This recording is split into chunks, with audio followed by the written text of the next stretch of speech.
Hello there, and welcome to the Kirkman wrap-up show for January 27th, 2021. Today's show was Hall of Fame, talking about show title kind of based off the Hall of Fame for the MLB came out yesterday. No one was inducted. Barry Bonds wasn't inducted. Kurt Schilling wasn't inducted. Sammy Sosa wasn't inducted. No one. They voted. No one reached the 75% threshold. Roger Clemens. Yep, Roger Clemens, all these steroid guys. So Kirk decided, you know what? It's about time there's a Minifan Hall of Fame. And I am speaking to who I think will be a first ballot Minifan Hall of Famer. I am joined by Tim in Canton. How's it going, Tim? What's up, buddy? Yeah. So let's just jump right into it. So I there's not really much to say on the whole MLB stuff thing. It's like, they suck. They're taking politics into this fucking shit, which totally just discredits every single player that gets in. I've been saying for years that I think Colin Kaepernick is going to get into the NFL Hall of Fame. And I am still a big believer of that. I think it truly will happen, and he will be in the Hall of Fame one day. I think Hall of Fames have become a joke. I used to love reading up on the NFL Hall of Fame. I was a big Canton guy, but now yeah, there you go. Thanks, buddy. A different Canton, my good sir. Okay. But yeah, no, it was just it's just I don't. There's not much to say. I don't know if you have anything to add to the whole MLB not adding anyone. Same. Baseball had been my favorite sport for growing up for years and years and years. Now I got to admit, as much as I love baseball, I think I might be a bigger hockey fan since my son plays so much. And but the Hall of Fame is, oh man, like Kirk said, Cooperstown is beautiful. It's worth the drive, even if you're not going for the induction. It's just really nice, and the museum, they do a really nice job there. But it's a joke. It's just become a joke. Every year we go through the same crap every year. So it's boring, it's trite, and I really can't be bothered anymore either. But yeah, the Minifan Hall of Fame. Ooh. Now I have a question for you.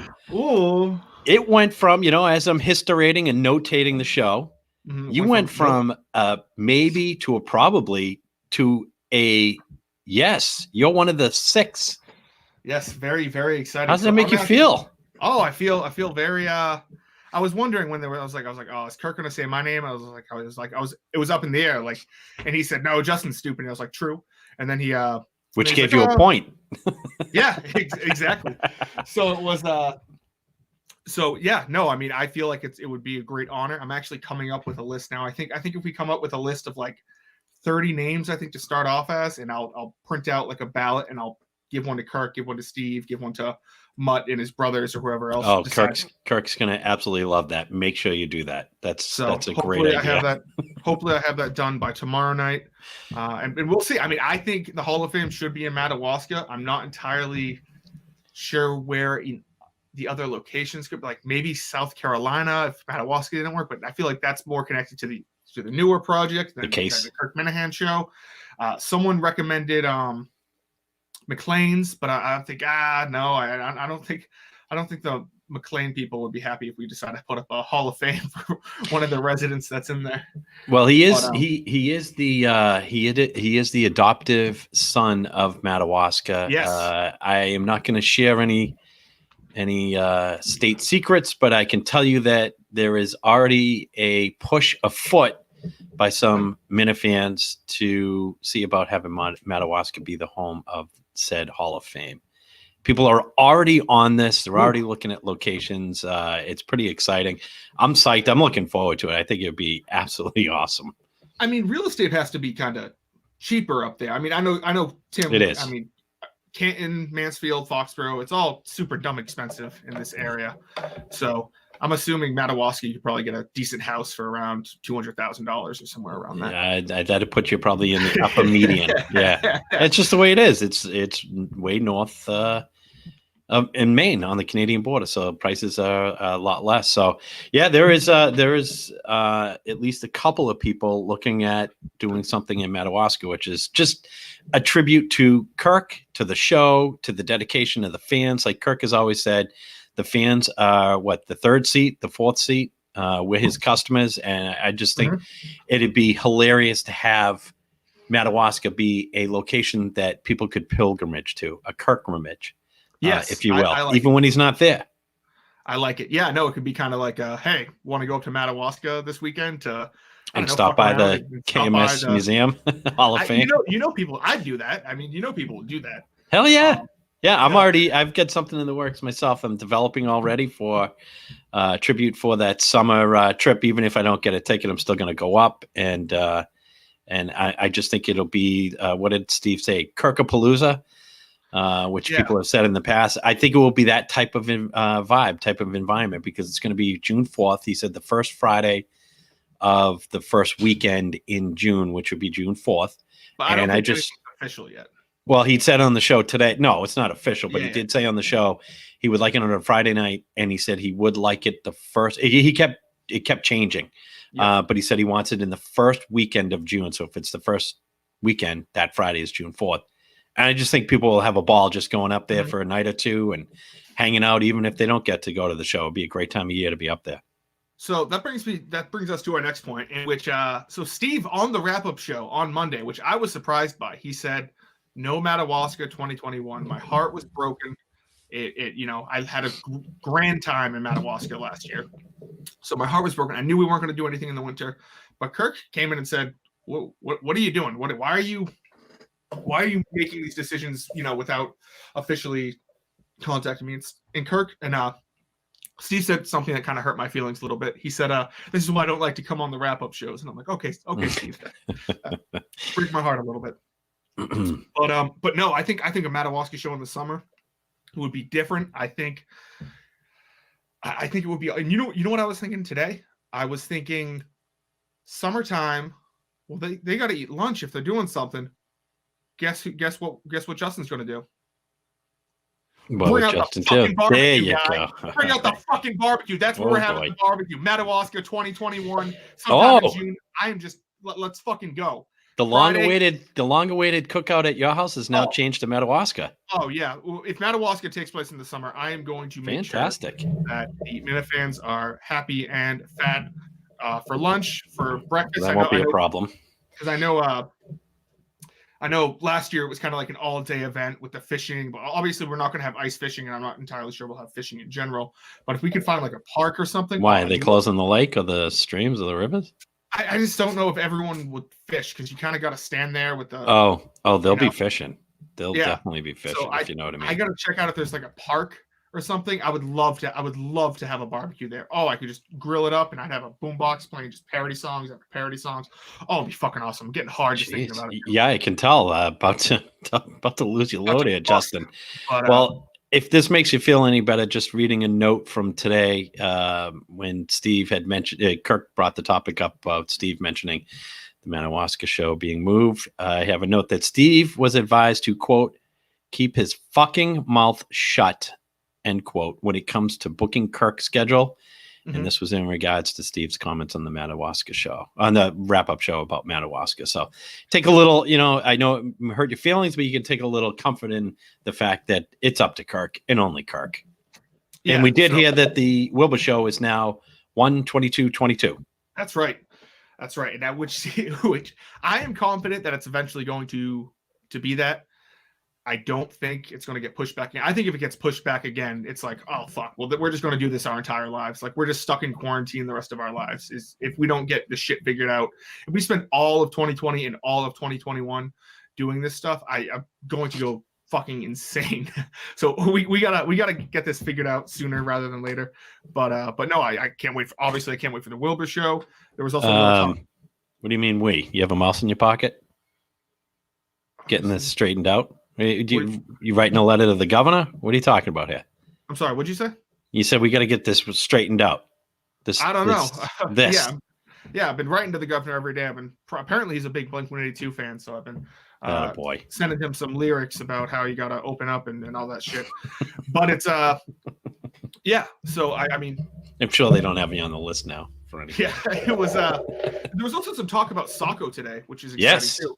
Yeah, they said they said they wanted to do a single Socko show, which I would agree. I think. Well, I mean, it's not up to me, but I think a singular Socko show. I did like the dynamic of the two shows this year. How Tim, did you go to both of them? Sacco and what's the Madawaska? No, he just just the two Sacco shows. Oh, both Sacco. No. Just the Saturday night. The one I always refer to as the Cajon night. Yes. So Saturday was like wild. It was a lot of fun. People were juiced up, ready to go. And then Sunday was kind of more relaxed. It was just kind of like people there with their more family oriented. I heard. Yeah, a lot more family more like couples rather than like. I mean, okay. Kevin from Bristol brought his kids. His family. Kevin from Bristol is fucking insane.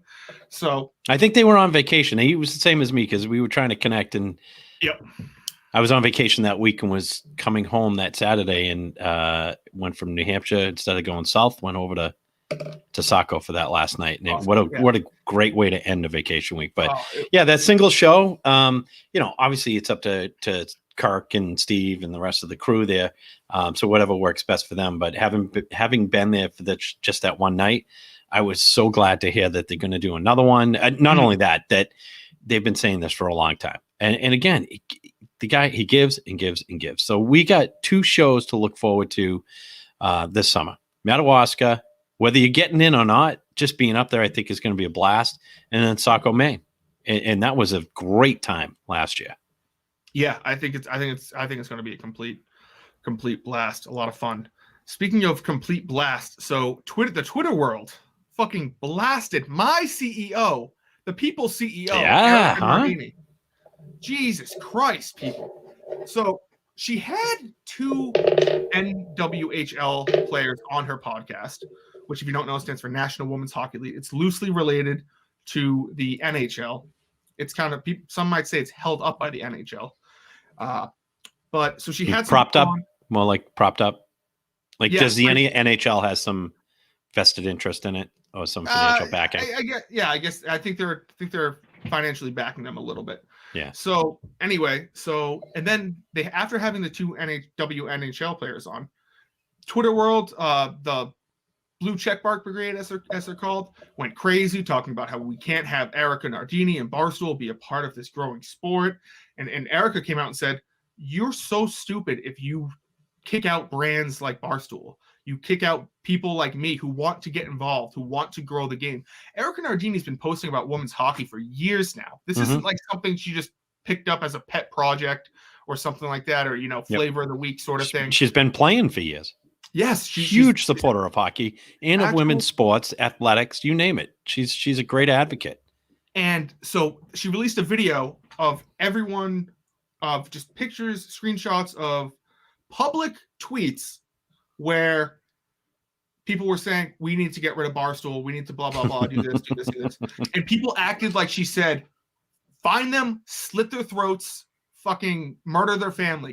The whole thing was just, it's so aggravating to see just people, because I'm in a hockey group on Facebook, and they all apparently hate Barstool because I posted about this yesterday and everyone was talking about shit about Barstool. So I was like, what the fuck am I doing in here? But it's just like, the way to grow the game is to embrace Barstool. If there was a Barstool team, I guarantee you NWHL numbers would skyrocket. If you could start betting on NWHL games through the Barstool Sportsbook, I guarantee you they skyrocket. There's going to be Dave and Big Cat sitting down watching the games that they bet the over on, going crazy when there's a goal that pushes it to overtime, shit like that. But it's just so dumb to see these people come out. And I don't know if you saw today, but there was actually a very, very good video out that KFC put out. It was one of his 1 minute mans. I didn't watch it. Who? Edgy Kevin? Yeah, I mean, where has he been, by the way? We haven't heard from Edgy Kevin in quite a while. Yeah, that's a very good point. Yeah, very good point. I don't know. I don't really put much stock in anything that Edgy Kevin has to say. But as far as what's going on with Erica and Barstool and this league, like Kirk had said, I never heard of the league before. I never knew it existed. Until Erica was in by default, it went via Kirk. I would have never known if Kirk wasn't associated with Barstool anything about Erica Nardini or the NWHL. I think it's great that it's recognized. I think it's fantastic that she's trying to maybe even purchase a team. I think it's wildly exclusionary to say we're not going to let you buy a team. It's just the ironies run so deep. It's incredible. But in the end, I have a daughter, Justin. Mm-hmm. Who do I want her to grow up to be more like? Erica Nardini or these people who are outraged, who, by the way, they're absolutely entitled to their opinion, but refuse to have a discussion.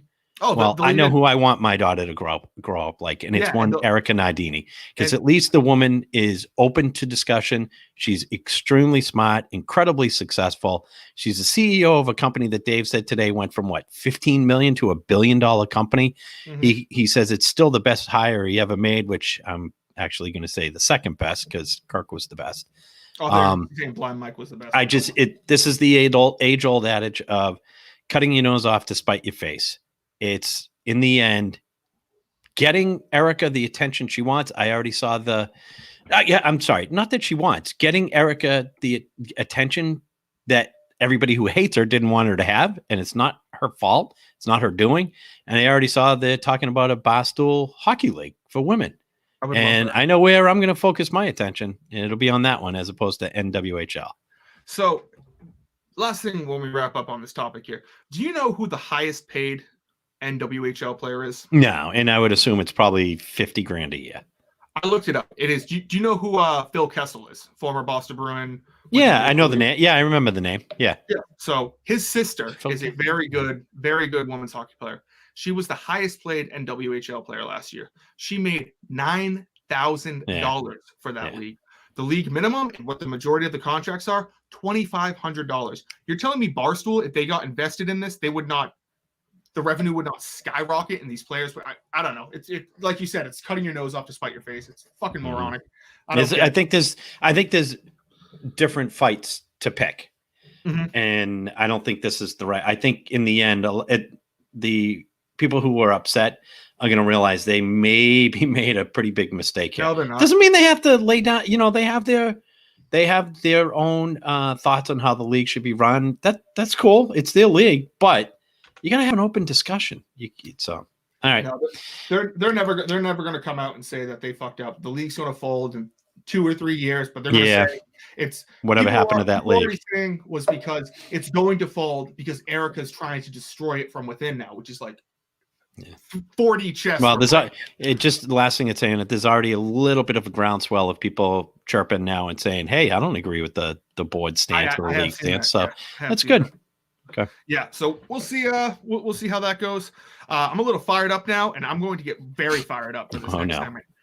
Steve's the liar guy. Sent in his retirement letter. My heart was literally. It was like I was watching a sad movie or someone was giving me bad news. As I'm listening to it, it's like, oh fuck, no. At the end, I thought he was going to be like, "Psych, here's a song" or something like that. But he wanted to retire. Kirk said, "Absolutely not." I'm so happy that Kirk did not accept his resignation. So I've been going through all of his old songs, and actually at 7:00 tonight, I'm having a yes, marathon. You are. I'm going to break it up into 4 days because there's so many songs. So tonight I'm doing all of his songs from 2019. There was a point in November and December where he was sending in a song every fucking day, and they were banger. Abdul, Steve's a Liar, Mike's Mom's a MILF, all these great songs, and it pisses me off to see these people who contribute nothing to the world, nothing, shit on this Steve's a Liar guy. He has a life. He probably has a job. He probably has a kid. We know nothing about him, and that's fucking incredible. The fact that he gives us all these songs for free is unreal. You could say he was kind of the one who kind of started up the whole parody song. I mean, Steve's a Liar, I think, is the most iconic Kirkman Show parody song. The other day, I was in the grocery store. World's on Fire came on, and I was convinced. I was like, what the fuck is this? And I was like, oh, I forgot. Steve's a Liar is not the actual song. It pisses me off to see these people who haven't contributed anything. Don't get me wrong. I love Murchison Mouse. I love Macarano. I love Warden of the North, and I don't really see them doing this as much, but it's these random people. High Blind Mike. I see John from Scranton. I see all this GVE nonsense or whatever. They don't like Carano. They don't like fucking Steve's a Liar guy. What do you like? Do you like anything in the world? Just come out and say like Carabas. You don't like the fucking parody songs. It just pisses me off to see people get upset and angry at Steve the Guy, Macarano, who are doing all this work for free. And I think it's a shame that he thought he should retire, because his last songs weren't terrible. They weren't like, recording off a phone going like, "Hi, ho, Kirk goes," or something like that. I don't know. The whole thing's just fucking insane. So tonight I'm gonna do a little marathon, 7:00. It should be fun. You're pretty fired up there, huh, buddy? I'm animated. I love Steve the Liar Guy. I have a different view, and that is Steve the Liar Guy. When I heard that today, I noted the time, and that makes me sad. As a fat load on WE, I would say. Yeah. I freaking love Steve the Liar Guy. I love all the songs. I'm the worst guy to judge them, but Steve the Liar Guy is my number one. Yeah, always will be. I love his off-key singing, the lyrics.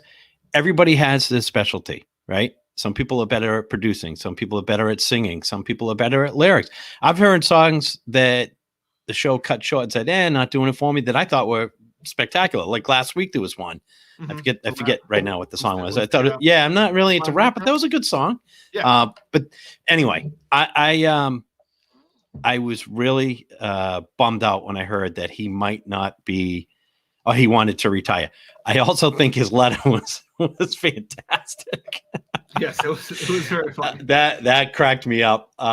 His references were spot on. And I put a plea out to him on Twitter. I know he is not on there. There is a rumor that he is on there with a burner account. I don't know. I have no clue. All I can say is I know how he feels. Not every hit is a home run. It happens. So fucking what? If anything, I want more Steve the Liar Guy. Hey, and people don't like him. That's fine. They don't have to like him. But skip through the songs. I'm gonna blame Carabas. If that Saugus suck-ass wasn't so, unwavering on how much he doesn't like the songs, I think that might have put the final nail in Steve the Liar Guy's coffin. And even if it didn't, I'm still blaming Carabas. See, Steve the Liar Guy, in his resignation, mentions Jordan on the Wizards, of whom we all remember spent his last 2 years. Yes. I believe it was like 2000, 2001. It was very shitty.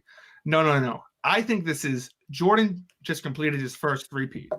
He's going to take a little break. He's going to get his mind right. He's going to come back. And right now, he's been slowly coming back. At the end of the, I think it was the 95 season, where he came back the first time. He got swept by Orlando. And I think he's going to come back, and he's going to be listening to the show, and a fucking banger is going to pop in his head. And everyone's going to be so sorry that they ever shat on Steve the Liar Guy. I hope he is wherever he is, because nobody knows much about him, but I hope he's coming up with new songs today. The thing I think with Steve's the Liar Guy is his own pressure that he puts on himself. Mm-hmm. I do prank phone calls. I'm known for prank phone calls, but I have said from day one, I hit for average. I can get you a double all the time, a single, whatever it might be. I don't hit a lot of home runs. I hit a couple, not a lot.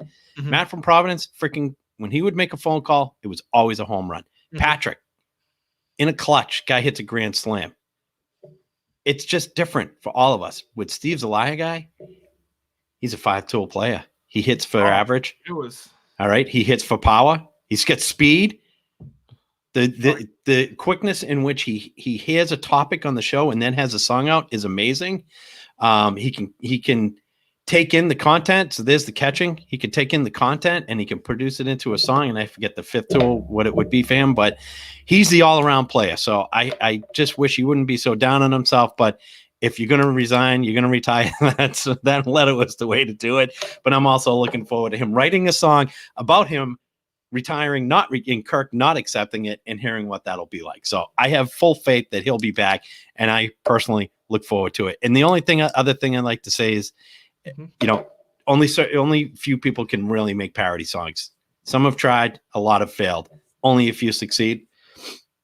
Prank call side, Kirk has mentioned it before. We have a wacko thread of prank callers, and we're not competitive per se with each other because we all do different types of calls, but it is the characters that you're familiar with. And what we do is we kind of collaborate, bounce stuff off of each other, see what works, see what doesn't. Is it insane and weird and wacky? Absolutely. But that's the world that we live in. Exactly. So there's a way to go with this. Doesn't have to be, we're critical of each other.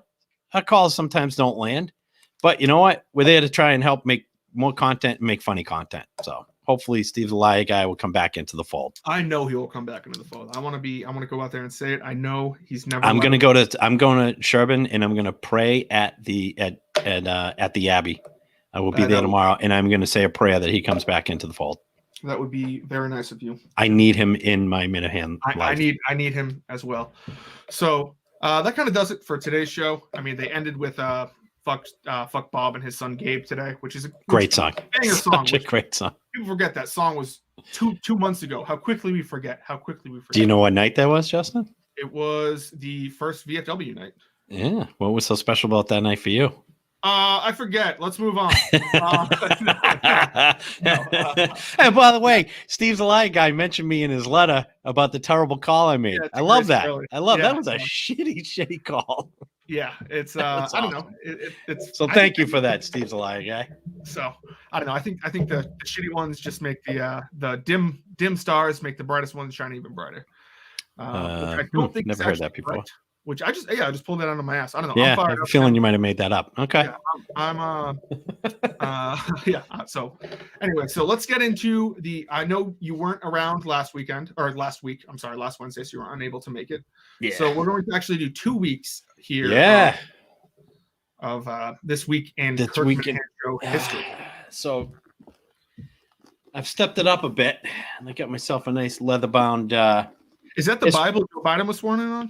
It is. So if there is a marriage to take place between Rick and Robin, as Kirk had offered up in Madawaska, we could use the KMS Bible to do it on. Perfect. So just looking into, let's see, it was around January 20th of 2020. Here we are. All right.